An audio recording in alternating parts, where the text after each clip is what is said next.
Intermediate कला के सभी विद्यार्थियों को जो इतिहास विषय रखे हुए हैं और इस साल बोर्ड का एग्जाम देने वाले हैं, यानी इंटर बोर्ड का जो एग्जाम देने वाले हैं, वैसे विद्यार्थियों के लिए आज हम यहाँ दो सेट में, यानी कि पहला सेट हम लोगों का होगा लघु उत्तरीय प्रश्नों का जो 30 अंक का होता है, और इसके बाद दीर्घ उत्तरीय प्रश्न का दूसरा सेट आपके बीच में मैं प्रस्तुत करूँगा। तो लघु उत्तरीय प्रश्न में आपके बीच में मैं बहुत कम प्रश्न को यहाँ पे लिया हूं, और उम्मीद ही नहीं बल्कि पूरे ग्रांटेड आप देखेंगे कि इसी प्रश्नों के बीच से आपके बोर्ड के एग्जाम में पूछे जाएंगे लघु उत्तरीय प्रश्नों में। तो आप इसे बेहतर ढंग से अपने पाठ्य पुस्तक की सहायता से भी अध्ययन करें, या आप चाहें तो मेरे YouTube चैनल के माध्यम से इन तमाम प्रश्नों का उत्तर मेरे YouTube चैनल में लोड कर दिए गए हैं, और जो भी अपलोड प्रश्न हैं उस तमाम प्रश्नों का उत्तर आप उसमें सर्च करके देख सकते हैं, और आप बेहतर से बेहतर मार्क्स उपस्थित कर सकते हैं। अपने आप में मार्क्स को इंक्रीज करने में यह प्रश्न बहुत ही कारगर साबित होगा। तो आप देखें, सबसे पहले प्रश्न आपके बीच में जो दिया गया है, ऐसे तो आप क्लासों में बहुत कम पढ़े हैं इस साल, लेकिन मैं उम्मीद करता हूं कि यदि पाठ्य पुस्तक को यदि आपने देखा है तो आप इस प्रश्न को समझ रहे हैं। सिंधु घाटी सभ्यता की नगर योजना का वर्णन करें। तो सिंधु घाटी की सभ्यता जो है, इसमें नगर योजना क्या है? सिंधु घाटी की सभ्यता जिसके संबंध में आपके इतिहास के प्रथम पृष्ठ में ही आपको देखने के लिए मिलेगा। प्रथम पृष्ठ का मतलब यहाँ प्रथम अध्याय के रूप में आपको दिखेगा कि इस अध्याय के माध्यम से सिंधु घाटी की सभ्यता जो है, यह बहुत ही भारतीय इतिहास के लिए महत्वपूर्ण घटना है, और भारतीय इतिहास के लिए बहुत महत्वपूर्ण घटना है सिंधु घाटी की सभ्यता। जो इसके नगर योजना किस प्रकार की है, नगर का जो विकास हुआ है, नगर का विकास किस तरह से हुआ है, इसके बारे में यहाँ पे उल्लेख किया गया है, उल्लेख करना है आपको। और इससे संबंधित और भी प्रश्न आपके हो सकते हैं कि सिंधु घाटी की सभ्यता कि नगर योजना जैसे दिया गया है, वहाँ का वाणिज्य विकास कैसा हुआ, उस तरह से आप ऐसे बहुत अन्यथा यहाँ कई तरह के बातों को आप देख सकते हैं। फिर आप देखेंगे यहाँ वही सिंधु घाटी की सभ्यता के अंतर्गत यहाँ आपका हड़प्पा सभ्यता जो है, हड़प्पा सभ्यता, तो हड़प्पा सभ्यता के पतन के प्रमुख कारणों का वर्णन करें। यह भी महत्वपूर्ण प्रश्न है। हड़प्पा सभ्यता, इसका पतन कैसे हुआ? बहुत इतिहासकार अलग अलग विचारों को रखते हैं, अलग अलग विचारों के माध्यम से कहते हैं। कोई बाढ़ कहते हैं, कोई भूकंप कहते हैं, कोई महामारी कहते हैं, कोई अकाल कहते हैं, कई तरह की घटनाओं का वर्णन होता है। आप उसका अध्ययन जब करेंगे तो आपको मिलेगा कि यहाँ हड़प्पा सभ्यता के पतन का प्रमुख कारण क्या है। फिर आपका तीसरा प्रश्न जो बहुत महत्वपूर्ण प्रश्न यह भी है कि कार्बन 14 पद्धति, C14 पद्धति क्या है?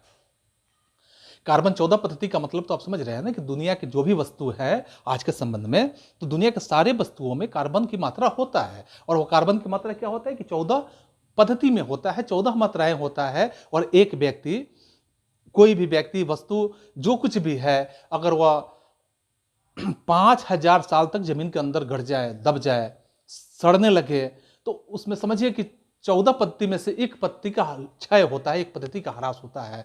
तो इस तरह से 14 पद्धति जो है, यानी 14 पच्चीस 70,000 वर्ष तक के आकलन को हम निकाल सकते हैं। जो पुरानी दबी हुई जो भी वस्तुएं हैं, 70,000 वर्ष पुराना जो वस्तु है उसको हम ज्ञात कर सकते हैं, लेकिन उससे ज्यादा होगा तो उसके बारे में हम अंदाजा लगा सकते हैं कि 70,000 वर्ष से भी पुराना है। तो यह बहुत महत्वपूर्ण, ये भी प्रश्न है कार्बन 14 पद्धति, देख रहे हैं।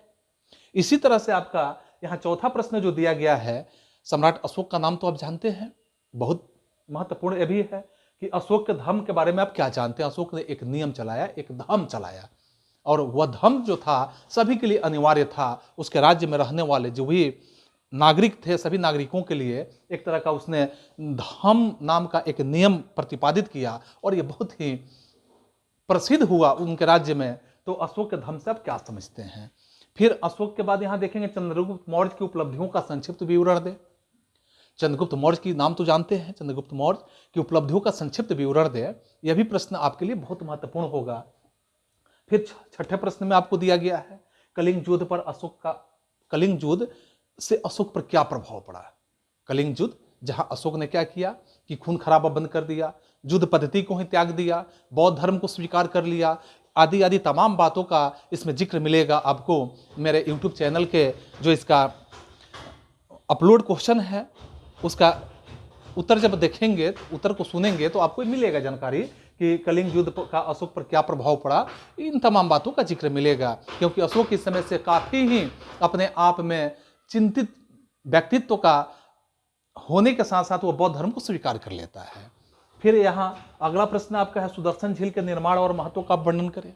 सुदर्शन झील का निर्माण कैसे हुआ, उसका क्या महत्व रहा है उस समय का, और सुदर्शन झील का निर्माण क्यों किया गया था, इन बातों का इसमें जिक्र किया गया है। ऐसे ही बातों का आप यहाँ जिक्र करेंगे।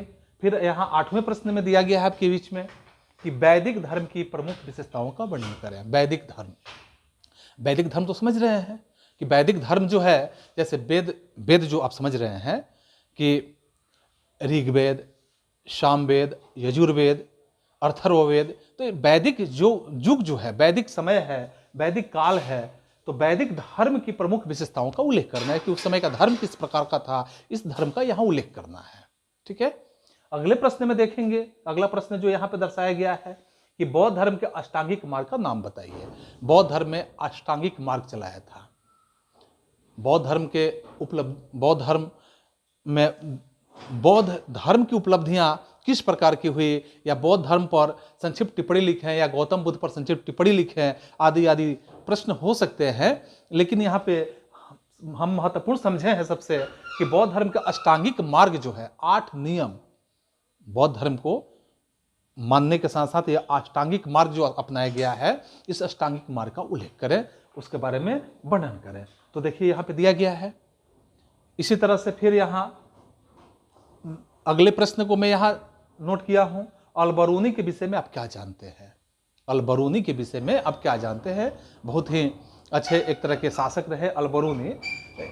यहाँ जो हमारे भारतीय इतिहास के क्षेत्र में अल-बरूनी का बहुत ही महत्वपूर्ण भूमिका रहा है। इस अल-बरूनी के बारे में आप क्या जानते हैं, इसके बारे में यहाँ उल्लेख करना है। ठीक है, फिर यहाँ अगले प्रश्न में देखेंगे, कुतुबुद्दीन ऐबक की उपलब्धियों का वर्णन करें। कुतुबुद्दीन ऐबक की उपलब्धियों का वर्णन करें। कुतुबुद्दीन ऐबक की उपलब्धियां किस प्रकार की रही है, उसने कौन कौन से प्रथाओं को चलाया, कौन कौन से नियमों को अपने राज्य में प्रतिपादित किया, इन तमाम बातों का जिक्र करना है कुतुबुद्दीन ऐबक की उपलब्धियों में। ठीक है, अगले प्रश्न में देखेंगे, बर्नियर भारतीय नगरों को किस रूप में दिखना चाहते हैं। बर्नियर जो है भारतीय नगर को किस रूप में देखना चाहते हैं, कैसे रूप में समझना चाहते हैं, किस रूप में देखने की सोच बनाए हुए हैं, इन बातों का इस प्रश्न के उत्तर में जिक्र मिलेगा आपको। फिर आप देखेंगे 14 प्रश्न जो यहाँ पे मैं नोट किया हूं, भक्ति आंदोलन के उद्देश्य क्या थे। भक्ति आंदोलन क्यों हुआ था, भक्ति आंदोलन का उद्देश्य क्या था, भक्ति आंदोलन होने का कारण क्या था, उद्देश्य क्या था, यानी कि भक्ति आंदोलन के संबंध में इसके उद्देश्यों को यहाँ पे प्रकाशित किया गया है, उद्देश्यों को दर्शाया गया है। पुनः अगले प्रश्न में देखेंगे यहाँ कि हम्पी पर एक संक्षिप्त टिप्पणी लिखिए। हम्पी जो है उस पर एक संक्षिप्त टिप्पणी लिखना है। तो इस तरह से अगले प्रश्न जो है, अकबर के संबंध में बहुत प्रश्न है, लेकिन उन बहुत प्रश्नों में से मैं यहाँ पे सबसे महत्वपूर्ण प्रश्न के रूप में देखा हूं और इसको मैं यहाँ नोट किया हूं कि अकबर की धार्मिक नीति की विवेचना करें। अकबर ने धार्मिक नीति चलाया था जो पूरे भारतवर्ष के लिए एक अलग तरह का उसने धर्म का प्रतिपादन किया था, तो उस धार्मिक नीति के बारे में विवेचना करना है कि कौन सा धार्मिक नीति उसने चलाया था। तो इसका उत्तर आपको मिलेगा, आप नोटबुक में देख सकते हैं। मैं फिर रिपीट कर रहा हूं कि आप मेरे चैनल को सब्सक्राइब करें। चैनल को सब्सक्राइब करके मेरे अपलोड वीडियो को देखेंगे तो इन तमाम बातों की जानकारी आपको उसमें मिलेगी। पुनः आप यहां देखेंगे अगले प्रश्न में 17 जो प्रश्न में लिया हूं, पानीपत की पहली लड़ाई को संक्षिप्त में लिखें। पानीपत का जो प्रथम लड़ाई हुआ था इसको संक्षिप्त में लिखना है कि पानीपत की लड़ाई के कारण क्या थे, परिणाम क्या थे। बहुत संक्षिप्त में आपको इसके कारण और परिणाम को या पानीपत लड़ाई के पूरे स्थितियों को दर्शाना है इसमें। अगले प्रश्न जैसे यहाँ पे है, अस्थाई बंदोबस्त से कंपनी को क्या लाभ हुए। अस्थाई बंदोबस्त जो था उससे कंपनी को क्या लाभ हुए। अस्थाई बंदोबस्त जो अंग्रेजों के द्वारा अस्थाई बंदोबस्त पद्धति अपनाया गया था, यहाँ पे भारत में अस्थाई बंदोबस्त का व्यवस्था अपनाया गया था, तो इससे कंपनी को क्या लाभ हुआ, ईस्ट इंडिया कंपनी को कौन सा लाभ हुआ, इसके बारे में बताना है। पुनः आपका यह अगला प्रश्न है कि बक्सर की युद्ध की घटना और परिणाम को लिखे। बक्सर का जो युद्ध हुआ था, बक्सर के युद्ध की घटना कौन सी घटना था, उसका क्या परिणाम निकला, तो घटना क्या था, उसका परिणाम क्या निकला, इसके बारे में उल्लेख करना है। पुनः अगला प्रश्न यहाँ पे है 1857 ईस्वी का क्रांति तो आप जानते हैं, इसे कई रूपों में दिया जाता है। आपके इतिहास में इसका कई जिक्र मिलता है कि 1857 ईस्वी का क्रांति प्रथम भारतीय स्वतंत्रता संग्राम था, कैसे, या 1857 ईस्वी का क्रांति एकमात्र सैनिक विद्रोह था, कैसे। तो इन बातों में मैं यहाँ पे लिया हूँ कि क्या 1857 ईस्वी का विद्रोह एक सैनिक विद्रोह था, यदि था तो कैसे, इसके बारे में जिक्र करना है। आप इसको भी मेरे यूट्यूब चैनल पे देख सकते हैं, अपलोड वीडियो जो है इसका। इसके बाद देखेंगे एक अति महत्वपूर्ण प्रश्न यहाँ पे और लिया गया है, व्हाइट और ब्लैक। व्हाइट समझते हैं ना, जब अंग्रेज यहाँ पे थे तो यहाँ पे दो तरह के टाउन बनाए हुए थे, दो तरह के नगर व्यवस्था, नगर सिस्टम किए हुए थे। एक व्हाइटों के लिए था और एक ब्लैक के लिए था, एक अंग्रेजों के लिए था, यूरोपियनों के लिए था और एक भारतीयों के लिए था। तो यूरोपियनों के लिए व्हाइट नगर होता था, व्हाइट टाउन होता था, और भारतीयों के लिए ब्लैक टाउन होता था। तो इससे आप क्या इसके अंतर को लिखना है, तो कैसे कैसे इसका अंतर था, इसके बारे में आपको जिक्र करना है। पुनः यहां अगले प्रश्न जो है 22 नंबर प्रश्न, तो 22 नंबर प्रश्न में जैसे रॉलेट एक्ट पर एक संक्षिप्त टिप्पणी लिखें। रॉलेट एक्ट पर एक संक्षिप्त टिप्पणी। रॉलेट एक्ट समझते हैं, जिसे हम काला कानून भी कहते हैं। काला कानून क्या है? रॉलेट एक्ट काला कानून, यानी इसी के संबंध में जालियांवाला बाग हत्याकांड हुआ। जालियांवाला बाग की घटना जो हुआ रॉलेट एक्ट के माध्यम से, इसी के विरोध में तो हुआ था। इसके बारे में लिखना है कि क्या रॉलेट एक्ट में क्या नियम बनाए गए थे, किस तरह के नियम थे, कैसे किसी को शक के आधार पर बिना मुकदमा चलाए गिरफ्तार किया जा रहा था, और उसका विरोध के लिए भारतीय जो नेतागण थे, भारतीय जनप्रतिनिधि थे, या भारत के जो अग्रज लोग थे, वो लोग जब शांति सम्मेलन किए थे तो पंजाब के अमृतसर में कौन सी घटना घटी थी, वह भी प्रश्न महत्वपूर्ण है। जालियांवाला बाग हत्याकांड देख रहे हैं यहाँ। इसके बाद यहाँ देखेंगे अगले प्रश्न में, जैसे 23 नंबर प्रश्न है, लाल बाल पाल। लाल बाल पाल का मतलब, लाल यानी लाजपत राय, बाल यानी बाल गंगाधर तिलक, पाल यानी बिपिन चंद्र पाल। इन तीन व्यक्तियों का यहाँ पे नाम है लाल बाल पाल। तो लाल बाल पाल के बारे में आप लिखे, मैंने तीनों व्यक्ति कैसे कार्य करते थे, गरम दल थे, नरम दल थे, क्या थे, इन बातों का जिक्र आपको मिलेगा लाल बाल पाल। तो इस तरह से अगले प्रश्न जो है 24 नंबर प्रश्न में लिया हूं, गांधी इरविन समझौता का संक्षिप्त परिचय दें।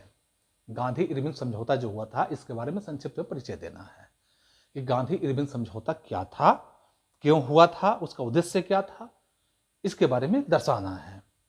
पुनः अगले प्रश्न के बारे में आप देखें तो यहाँ पे अगला प्रश्न जो है 25 नंबर, कि भारत एक धर्मनिरपेक्ष लोकतांत्रिक गणराज्य है, कैसे। तो आप भारत के संविधान का जो प्रस्तावना पढ़ेंगे तो उस प्रस्तावना में आपको मिलेगा, भारत के प्रस्तावना में, यानी भारतीय संविधान की प्रस्तावना में, धर्मनिरपेक्ष लोकतांत्रिक गणराज्य बनाने हेतु तथा इसमें समस्त नागरिकों को सामाजिक, आर्थिक, राजनीतिक न्याय दिलाने हेतु आदि आदि बातें इसमें आपको जानकारियों के रूप में मिलेगी। तो इस तरह की बातों को आप देख सकते हैं कि भारत एक धर्मनिरपेक्ष लोकतांत्रिक गणराज्य है। तो कैसे धर्मनिरपेक्ष, यानी यहाँ किसी भी धर्म को ऊंचा स्थान नहीं दिया गया है, किसी भी धर्म को नीचा स्थान नहीं दिया गया, सबको बराबर माना गया है। यह पंथ निरपेक्ष है, धर्म निरपेक्ष है यह देश, और यहाँ का संविधान, तो यहाँ सभी धर्मों को समान अधिकार दिए गए हैं। तो इस तरह से आप देख रहे हैं कि 25 प्रश्न जो आपके सबसे लघुतरीय प्रश्नों में, जैसे आप देखे होंगे पुराने समय में, अगर अब पत्राचार तो चल नहीं रहा है, अब तो सारा चीज़ आप देख रहे हैं इलेक्ट्रॉनिक वर्क हो गया है, इलेक्ट्रॉनिक एज हो गया है, और इलेक्ट्रॉनिक एज में हम लोग बहुत ही डेवलपमेंट से संबंधित कार्यों को कर रहे हैं। लेकिन पहले पत्राचार का जब प्रयोग होता था तो आप एक शब्द देखेंगे उसमें कि उसमें जरूर लिखा जाता था सबसे अंतिम में, उसीलिए मैं अंतिम में आपको बताना चाह रहा हूं कि थोड़ा पढ़ना ज़्यादा समझना। मतलब आप समझ रहे हैं ना कि थोड़ा पढ़ेंगे ज़्यादा समझेंगे, यानी थोड़ा सा प्रश्नों को आप पढ़ेंगे और ज़्यादा समझने का प्रयास करेंगे, और निश्चित रूप से आप इतने ही प्रश्नों में आप बेहतर अंक ला सकते हैं। यह पूरा दावा के साथ हम कह रहे हैं, आप इसको निश्चिंत होकर देखें और इसके दीर्घोत्तरीय प्रश्नों के गेस सेट के इंतजार करते रहें, देखते रहें कि इसका दीर्घोत्तरीय प्रश्न जो है उसको भी आप बेहतर ढंग से समझेंगे। आज के लिए बस लघुतरीय का एक सेट कंप्लीट होता है। आप सभी को एक बार पुनः धन्यवाद।